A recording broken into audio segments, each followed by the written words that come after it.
তরুণ ও প্রান্তিক মানুষকে উদ্যোক্তা হিসেবে গড়তে দেশে ক্ষুদ্র ঋণ ব্যাংক প্রতিষ্ঠায় তাগিদ দিয়েছেন প্রধান উপদেষ্টা ডক্টর মোহাম্মদ ইউনূস। রাজধানীতে মাইক্রো ক্রেডিট রেগুলেটরি অথরিটির ভবন উদ্বোধনের সময় এ তাগিদ তুলে ধরেন তিনি। এজন্য মাইক্রো ক্রেডিট রেগুলেটরি আইন করারও কথা বলেন প্রধান উপদেষ্টা। শুধু বাংলাদেশের জন্য নয়, বিশ্বের বিভিন্ন দেশের জন্য মাইক্রো ক্রেডিট ব্যাংক সহায়তা হয়েছে বলেও জানান ডক্টর মোহাম্মদ ইউনূস। বিস্তারিত জানাচ্ছেন একরামুল হক সায়েম। রাজধানীর আগারগাঁওয়ে মাইক্রো ক্রেডিট রেগুলেটরি অথরিটির নতুন ভবন উদ্বোধন করেন প্রধান উপদেষ্টা ডক্টর মোহাম্মদ ইউনূস। এ সময় ক্ষুদ্র ঋণের সাফল্য তুলে ধরে প্রধান উপদেষ্টা তরুণ ও প্রান্তিক জনগোষ্ঠীকে উদ্যোক্তা হিসেবে গড়ে তুলতে ক্ষুদ্র ঋণ ব্যাংক স্থাপনে গুরুত্ব তুলে ধরেন। মানুষ মাত্রই উদ্যোক্তা, সে চাকরি চাইবে না, নিজে উদ্যোক্তা হবে। এই উদ্যোক্তা হওয়ার জন্য তাকে আমরা হাতে সরঞ্জাম তুলে দিচ্ছি, যে কারণে সে উদ্যোক্তা হতে পারবে।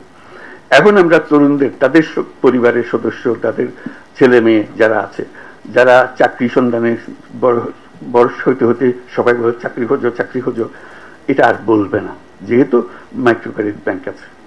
ডক্টর ইউনূস বলেন, মুনাফা নয়, সামাজিক ব্যবসা ছড়িয়ে দেওয়াই ক্ষুদ্র ঋণ ব্যাংকের কাজ। এটা পরিষ্কারভাবে এটা নতুন একটা ব্যাংক হতে হবে, নতুন আইনে, সেটা regulatory authority, micro credit regulatory authority হতে পারে, ভিন্ন অথরিটি হতে পারে, কিন্তু we need a separate banking law. এই ব্যাংক যেগুলো হবে, এগুলো হলো সামাজিক বাণিজ্যের ব্যাংক, সামাজিক ব্যবসার ব্যাংক। এটা কারো মুনাফার জন্য না। এখানে এই বৈশিষ্ট্য এনজিও হলে সেটা সমস্যা নাই, কারণ যেহেতু এনজিওকে পয়সা নিজস্ব খাতে আমদানি আয় করতে পারছে না, লাভ করতে পারছে না।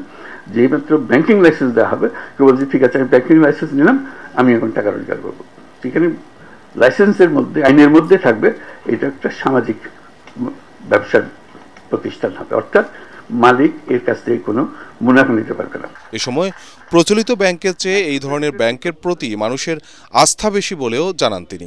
জামানতওয়ালা ব্যাংক, যারা প্রকৃত ব্যাংক বিচার করতো, বলতো, তারা আজকে হাওয়া, তারা টাকা নিয়ে লোপাট, ব্যাংক শেষ।